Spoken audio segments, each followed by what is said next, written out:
kushingirira kwakadaro. Nauya tipeiwo kushinga, Nauya tipeiwo kushingirira kwakaita sekwaJobho.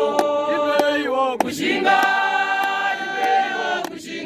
Baba tipeiwo kushingirira kwakadaro. Elifasi Wakaenda kuna Jobho. Zviri nani utuke Mwari ufe. Zvaunonamata Mwari akubatsire seiko. Baba tipeiwo kushingirira kwakadaro.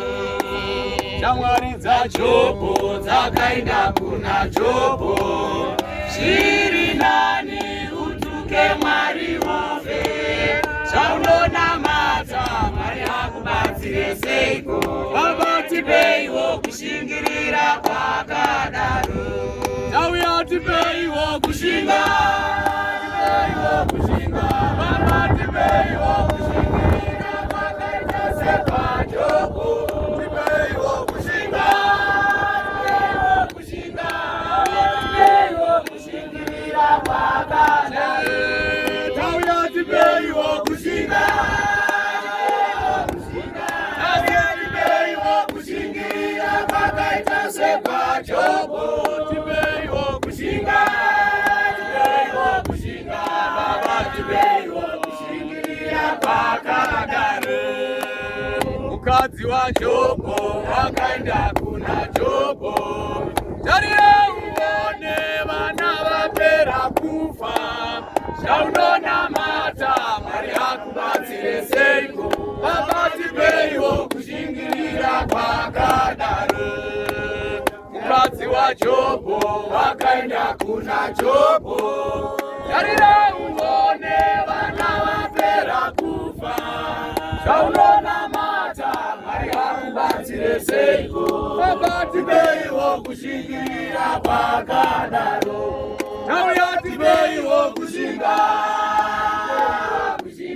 Nauya tipeiwo kushingirira kwakaita sekwaJobho.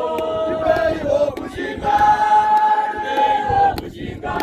Baba tipeiwo kushingirira kwakadaro. Nauya Tipeiwo kushinga,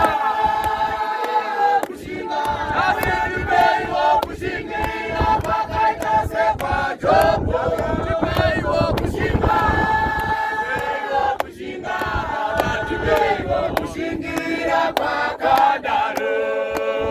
mukadzi waJobho Wakaenda kuna Jobho. Zviri nani utuke Mwari ufe. Zvaunonamata Mwari akubatsire seiko. Baba tipeiwo kushingirira kwakadaro. Mukadzi waJobho wakaenda kuna Jobho. Zviri nani utuke Mwari ufe.